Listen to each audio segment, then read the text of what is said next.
Though we may not want to admit it, we all love a good scandal.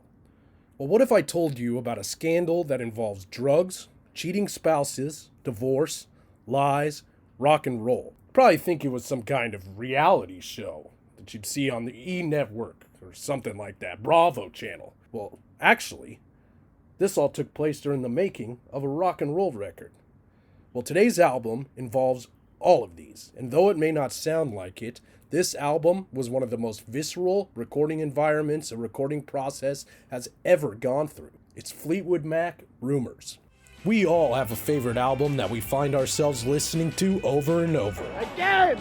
But have you ever wondered the crazy tales that were happening at the time of production? Oh my god, this is so great! Or what was going on with the people who made that album? Well, I'm Austin Ulmer, a former touring musician and music fanatic. I'm here to take you on a journey to explore the making of music's best-known albums. So come with me on What a Wild Ride. Fleetwood Mac's Rumors was an instant classic. It sold over 10 million copies worldwide within a month of its release. It since has become one of the best-selling albums of all time, selling over 40 million copies. It won a Grammy for Album of the Year in 1977. It was even called culturally, historically, or artistically significant by the Library of Congress. Yes, I said that right, the Library of Congress. But who knew that such a tight-sounding record that is in the historical catalog in the Library of Congress should have been such a disaster while it was being made? Who knew that such a masterpiece could have been such a train wreck from the very start of its inception? Nobody.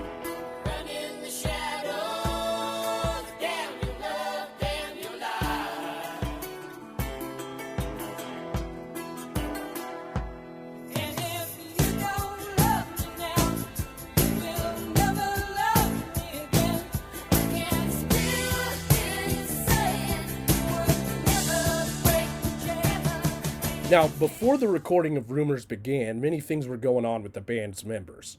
Keyboardist, vocalist Christine McVie and her husband John McVie had just recently gotten divorced. The only time that they would socialize was when it was about music for the band.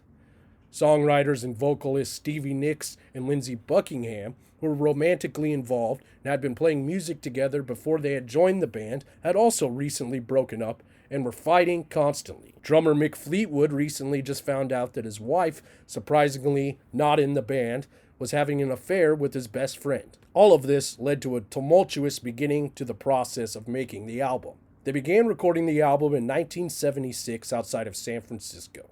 The men in the group slept in one house near the studio, while Christine and Stevie in a separate house near the studio to avoid any awkwardness. Little late, don't you think? Well, you really can hear the emotional turmoil on many of the songs on this album.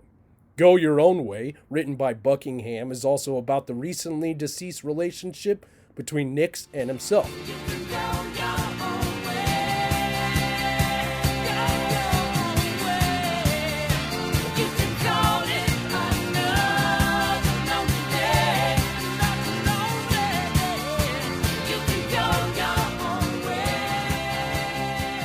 Christine McVie had her own songs that were aimed at ex-husband and band member John McVie. Don't Stop was all about her looking ahead to new things after her divorce.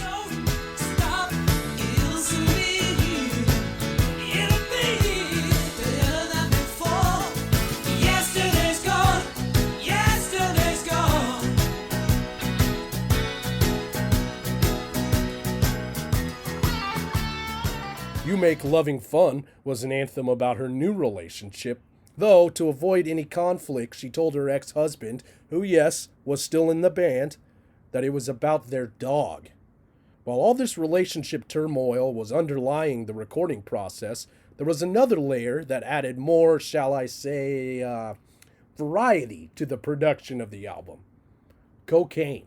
The drug was extremely prevalent at that time in the Bay Area, and let's just say the band members did not have any trouble getting their hands on it. Nicks was quoted by Mojo magazine in 2012 as saying, "You felt so bad about what was happening that you did a line to cheer yourself up."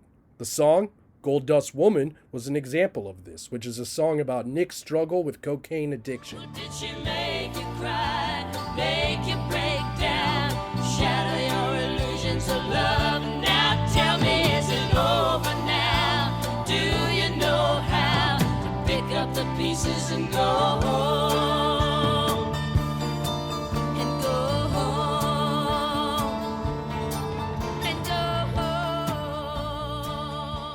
The drug was so beloved by the band that they wanted to thank their drug dealer in the album credits, but this idea was scrapped after being advised against it.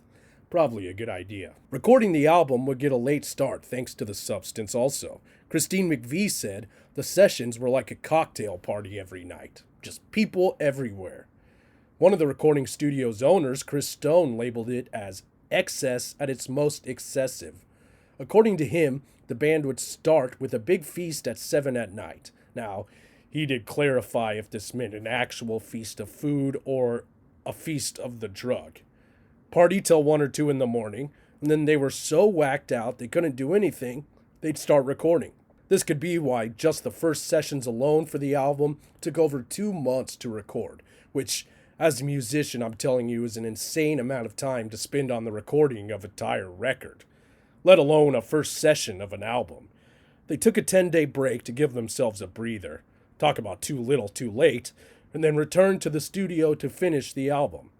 Nix and Christine did not attend a majority of these sessions, I would imagine due to the toxic environment. They did return, however, when they were needed to finish the vocals. Finally, after having to cancel their sold-out fall tour in 1976 in order to finish the production of the album, Rumors was mastered, mixed, and completed. Whew.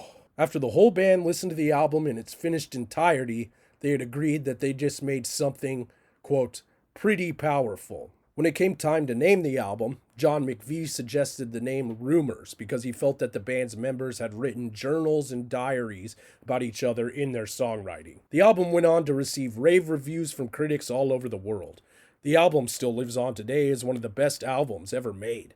Slant Magazine, which named the album one of the 50 essential pop albums of all time, said about the record, Fleetwood Mac drew on a romantic dysfunction and personal turmoil to create a timeless 5-star record. As of 2021, Rumors was tied for the 11th highest certified album in U.S. history. After a viral TikTok video featuring the song Dreams, the album gained a new resurgence, showcasing the album's timelessness.